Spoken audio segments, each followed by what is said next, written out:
বৈষম্যবিরোধী ছাত্র আন্দোলনের কেন্দ্রীয় নির্বাহী কমিটির সদস্য, বৈষম্যবিরোধী ছাত্র আন্দোলনের কেন্দ্রীয় সমন্বয়ক, ঢাকা বিশ্ববিদ্যালয়ের মেধাবী ছাত্রনেতা আহনাফ সাঈদ খান বক্তব্য দিচ্ছেন। আহনাফ সাঈদ খান।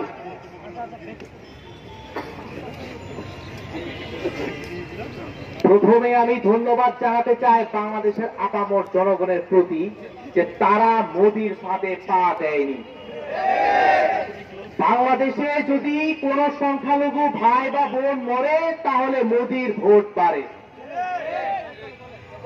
এই মোদির ভোট বাড়ানোর যে চক্রান্তের ফাঁদে আমরা যে পা দেইনি, এটা আমাদের একটা প্রাথমিক সফলতা। কেননা এই মোদি চাই যে বাংলাদেশে অস্থিতিশীলতা দেখিয়ে এই তার দেশে অখণ্ড ভারত বাস্তবায়নের যে এজেন্ডা, উগ্র হিন্দুত্ববাদ কায়েমের যে এজেন্ডা, সেটা বাস্তবায়ন করতে আমরা এই চক্রান্ত সফল হতে দেব না। বন্ধুগণ, এই বাংলাদেশের জুলাই অভ্যুত্থানকে যারা অস্বীকার করে তারা আমাদের বন্ধু হতে পারে না এবং বাংলাদেশে তাদের কোনো ঠাঁই নেই। এই যে আওয়ামী লীগ বা তাদের যে ১৪ দল, তারা গণ অভ্যুত্থানকে অস্বীকার করে এবং এই যে উঠিত ধর্মীয় সংগঠনটি, তারা আসলে তাদের নিজের ধর্মকে ধারণ করে না, তারা উগ্রবাদকে ধারণ করে। তারা এই জুলাই অভ্যুত্থানকে সমর্থন করে না এবং বাংলাদেশে তাদের আসলে কোনো জায়গা নেই। আমাদের জুলাই অভ্যুত্থানে আমাদের পাশের দেশ ভারতের জনগণ আমাদের পক্ষে নেমেছিল, আমাদের পক্ষে রাজপথে রায় দিয়েছে। কিন্তু আধিপত্যবাদী মোদী সরকার বাংলাদেশের জনগণের সেন্টিমেন্টকে বোঝে না, জনগণের রক্তকে বোঝে না, জনগণের অধিকারকে বোঝে না। তারা বন্ধুত্বকে স্বীকার করতে চায় না। তারা আমাদের ওপর গোলামীর জিনজির চাপিয়ে দিতে চায়। আর এই 16 বছরের জিনজির ছিন্ন করে আমরা আবারও স্বাধীনতা ফিরিয়ে এনেছি।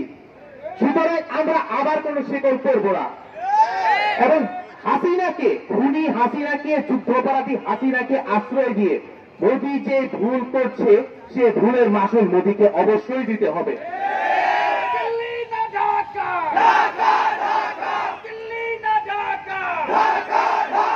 বন্ধুগণ, আমাদেরকে আরো ধৈর্যের পরিচয় দিতে হবে।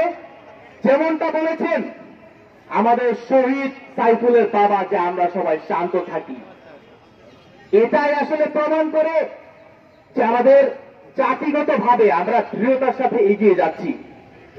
আমরা যদি প্রতিশোধ পরায়ণ হই, আমাদের শত্রু জিতে যাবে, আমাদের সার্বভৌমত্বে আঘাত লাগবে।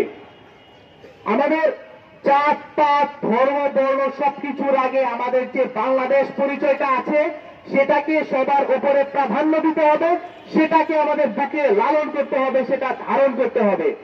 কারণ বাংলাদেশের মানচিত্র যদি না টেকে, আমাদের হিন্দু বলি, মুসলিম বলি, বৌদ্ধ বলি, খ্রিস্টান বলি, পাহাড়ি বলি, সমতলের বাসিন্দা বলি, কারো কোনো অস্তিত্ব থাকবে না। আমাদের মধ্যে হয়তোবা রাজনৈতিক বিভেদ থাকতে পারে, মতাদর্শিক পার্থক্য থাকতে পারে, কিন্তু জাতীয় স্বার্থে আমরা যদি ঐক্যবদ্ধ না থাকতে পারি, আমাদের আসলে খুঁজে পাওয়া যাবে না, আমরা মাথা উঁচু করে দাঁড়াতে পারবো না।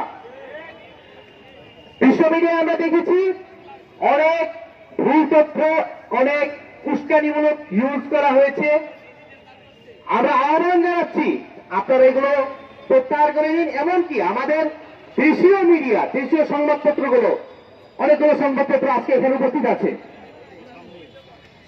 আমি নাম উল্লেখ করছি না, আপনারা নিজেদেরকে সংশোধন করে নিন। এমন মিসলিডিং করে নিউজ করবেন না যেটা নিয়ে আসলে জাতীয় ঐক্য নষ্ট হয়, সম্প্রীতি নষ্ট হয়।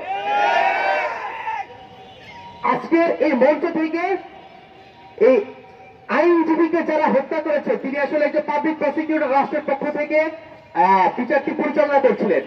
এই যে চিন্ময়কে গ্রেফতার করা হয়েছে, তার বিরুদ্ধে রাষ্ট্রদ্রোহ, সন্ত্রাসবাদের অভিযোগ রয়েছে।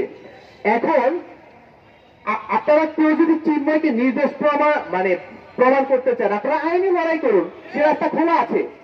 কিন্তু আপনারা কেন হত্যা করলেন? আপনারা কি দেশের আইন বিচার কিচ্ছু মানেন না? আপনারা আসলে কি চান? নৈরাজ্য চান? এই নৈরাজ্যবাদীদেরকে আমরা তো বাংলাদেশের ঠাঁই দেব না।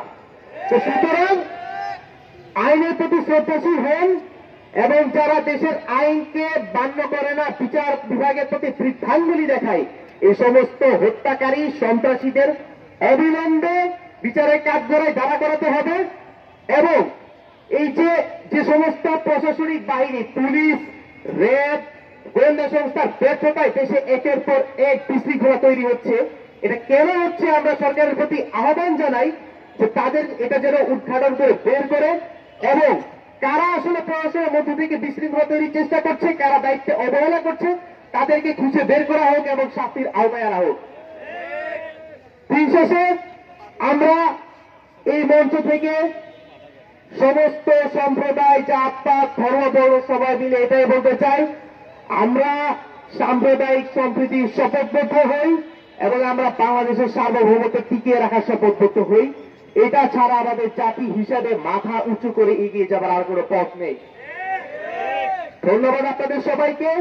আমরা আবারও বলছি, আমরা শান্ত থাকি।